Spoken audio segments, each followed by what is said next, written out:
Bonjour à tous, merci de nous retrouver pour ce nouveau numéro de VIP. Aujourd'hui, j'ai le grand plaisir de recevoir à nouveau Jocelyne Sauvard, qui sort un nouveau livre à propos de Proust et qui est yvelinoise par certains côtés, car elle a animé de nombreux ateliers d'écriture à Saint-Quentin. Voilà, Jocelyne Sauvard, bonjour. Bonjour. Merci de nous retrouver et d'être fidèle à TV78. C'est un plaisir. Bon, partagez. Alors, on vous avait vu il y a quelque temps pour un essai. Comment vous le qualifiez, ce livre?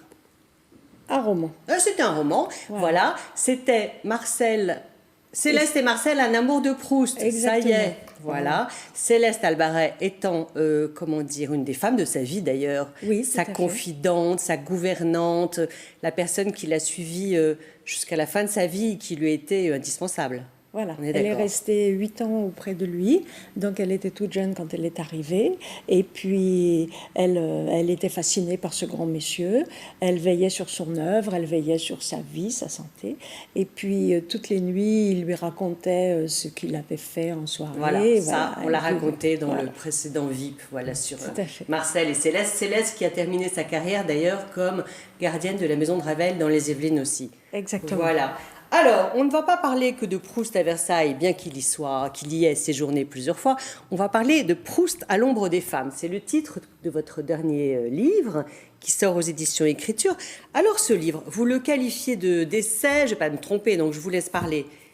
Alors, Dites-moi. écoutez, je le qualifie d'essai et avec un petit côté roman, comme l'a fait remarquer Jean-Yves Tadier. Il a dit « Votre livre, c'est à la fois un essai et un roman. » Je vous coupe. Vous voulez que je vous dise ce qu'il a dit, Jean-Yves Tadier? Oui, voilà, vous le direz mieux. Soyons précis. Alors, Jean-Yves Tadier, c'est un grand spécialiste de Proust, on est d'accord, hein?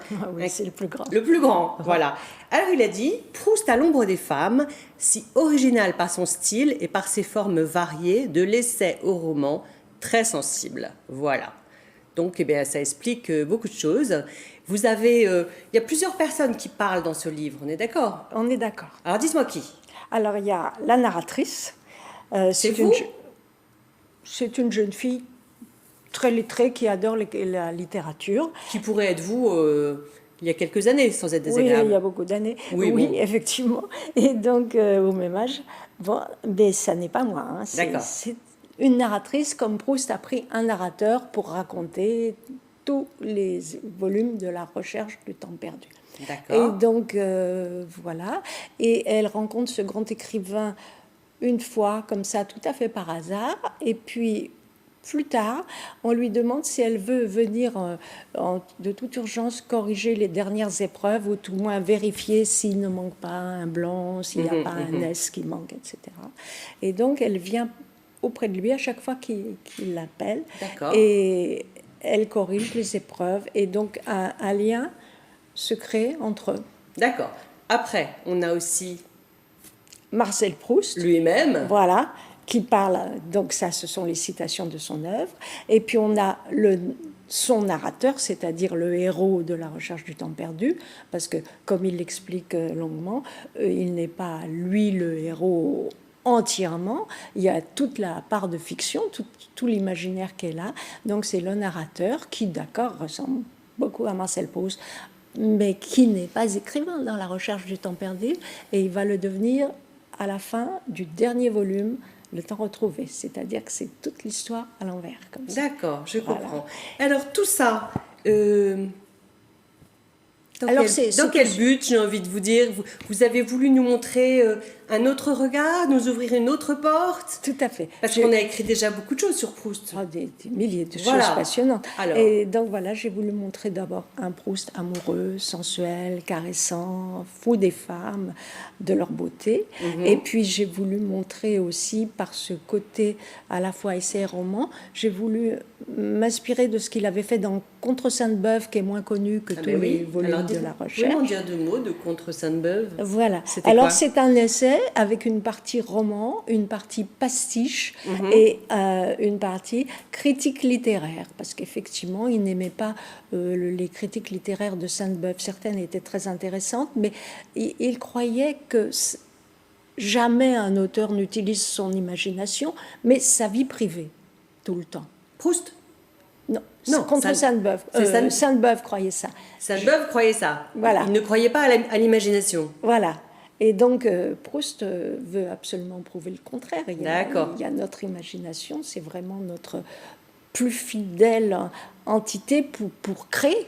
C'est l'outil de travail, c'est la matière. Voilà. Voilà. Après, on va l'alimenter comme on veut et au Avec fil de les sa jeux vie. de la mémoire. Voilà. Les jeux de la mémoire qui ne sont pas de A à Z. Les jeux de la mémoire, on ne raconte pas il est né là, il est mort là. On se souvient par exemple d'un événement et puis 5 minutes après, on repense au bon baba qu'on a dégusté il y a 3 ans. Voilà. Vous voyez, Un ressenti. voilà. Toutes Ok. les choses de sensation qui reviennent dans nos mémoires. Bon. Donc On voilà. peut penser d'ailleurs à la fameuse Madeleine. Exactement. Voilà. Bon, revenons à nos moutons, à savoir les femmes. Oui. Alors, quelles sont-elles, ces femmes à l'ombre duquel se trouve Proust? Alors d'abord, bien sûr, il y a sa mère, Jeanne Proust. Il a éprouvé, elle était d'une grande douceur, elle a éprouvé une immense affection pour son enfant, premier-né, qui était un peu délicat de santé. Oui, c'est important, ça. Ensuite, il a eu un frère 2 ans après, Robert, qui lui était plus costaud. Les 2 frères s'entendaient très bien et voilà, mais ils étaient complètement différents l'un de l'autre. Et donc voilà, Madame Proust, Jeanne Proust. Elle était belle, elle avait une belle voix, elle lui racontait des histoires. Elle se trouve à droite Voilà, sur avec l'écran. le chemisier blanc, avec les Avec petits la volants. dentelle, voilà. Oui, c'est ça, les petits volants. Et donc, voilà, et il y a eu d'autres femmes, évidemment. Il y a eu sa grand-mère aussi, qui était très tendre et qui était aussi une sorte d'éducatrice, un peu beaucoup comme dans La Recherche du temps perdu, le rôle de la grand-mère est important. Et puis après, il y a eu aussi les petites jeunes filles qu'il a rencontrées en allant jouer au Jardin des Champs-Élysées. Alors, à ce moment-là, je vous interromps 2 secondes. Il faut donc savoir que Proust était de constitution extrêmement fragile, Oui, il était asthmatique, donc j'imagine très protégé, très couvé. Et vous dites dans le livre que sa mère l'éloignait des autres jeunes filles. Oui, quand il était un peu plus grand, qu'il avait 14-15 ans, elle l'éloignait On n'est plus plutôt au parc, là, alors. des autres jeunes filles. Mais au parc, elle tolérait très très bien. Alors au parc, il avait le droit. Voilà. Antoinette et Lucie, les filles du futur président Faure. Voilà, donc il jouait avec elle. Mais lui, il avait aussi Proust. Et le narrateur, son narrateur, avait aussi une espèce d'élan vers une jeune fille ravissante, qui avait 14 ans, 14-15 ans, lui de même, et qui était très vive, très gaie, et qui s'appelait dans la réalité Marie de Bernardaki. D'accord. Qu'il a connu à quel âge alors? 14 ans. Ah oui, d'accord. Bon, alors à quel moment elle intervient, Madame Proust, la maman Proust, pour préserver et un petit peu garder son fils pour elle toute seule, non? Pour elle toute seule, peut-être pas vraiment, mais en tout cas, veiller à sa santé morale, c'est-à-dire toute la famille veillait à sa santé morale, physique et à sa sexualité, puisqu'ils étaient très libres de parole et d'écrit. Oui. Donc, il pouvait écrire à son grand-père s'il avait des petits soucis de ce côté-là. Et le père et le grand-père s'étaient mis en tête de le faire aller dans les maisons closes. Ce n'est pas toujours amusant pour un très jeune homme. Ça peut se passer très mal. Oui. Il avait 17 ans, donc voilà, ça ne l'a pas emballé spécialement.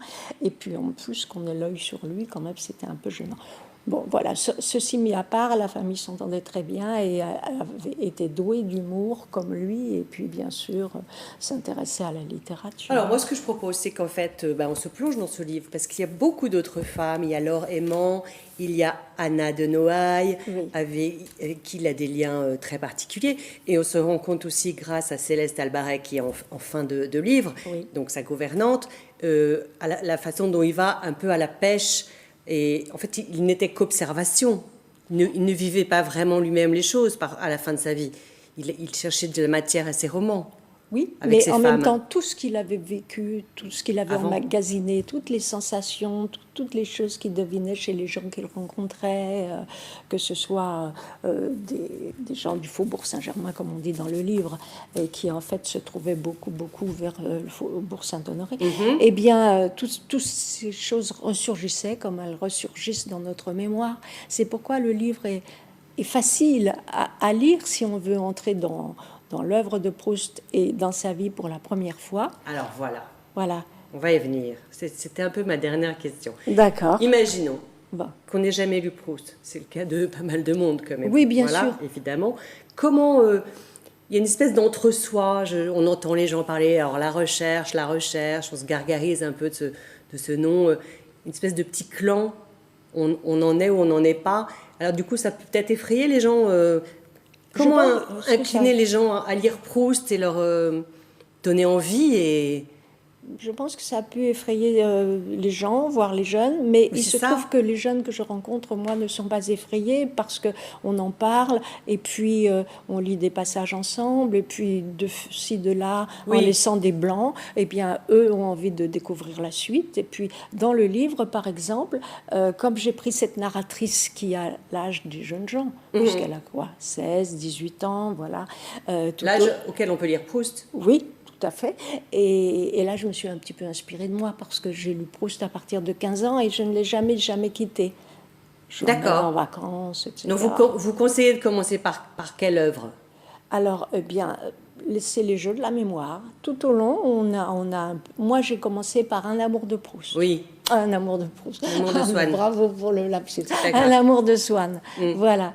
Donc, c'était passionnant, très drôle. Il montrait du reste. Oui, c'est ça qu'il faut dire, c'est que c'est drôle. Extrêmement drôle. Quelquefois, en le lisant à haute voix, on se rend encore mieux compte. Ah, tout à fait. Parce que les gens ont peur des phrases très longues. On dit Proust a des phrases certaines sont très courtes. Oui. Il y en a des courtes, mais il y en a surtout des drôles. Et oui, des drôles, voilà. Beaucoup.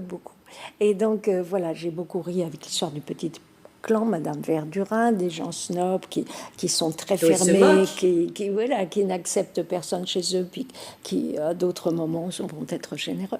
Et ça, c'était très drôle, mais surtout, ce qui m'avait passionné à 15 ans, c'était l'histoire d'amour de Swann et d'Odette. Donc avec la jalousie qui avait un rôle prépondérant, et puis aussi l'attirance, le désir. Ouais. Donc voilà. Et puis si on lit, pas seulement Un amour de Proust, mais si on lit carrément Un amour de Swann, mais si on lit carrément du côté de chez Swann, on voit aussi l'enfance et de Marcel Proust et de son narrateur, qui a du mal à s'endormir, qui cherche sa mère et qui après grandit et va vers les jeunes filles. Ok. Nous irons voilà. Voilà. Bon, voilà une porte ouverte à franchir, peut-être, avant d'aborder l'œuvre de Proust, pour ceux qui ne la connaissent pas. Oui, tout à fait. Et les Proustiens l'aiment beaucoup aussi. En plus. Voilà. Les Proustiens l'aiment beaucoup parce que justement cette construction un peu à la manière de Contre Sainte-Beuve les intéresse beaucoup parce que récits comme ça à 2 voix, 3 voix, dont celle de Marcel Proust, ça les intéresse, voilà. Très bien. Bah, écoutez, un grand merci Jocelyne Sauvard et à très bientôt pour une nouvelle aventure. Avec grand plaisir. Au revoir à tous. Merci de nous avoir suivis. À très vite pour un nouveau VIP.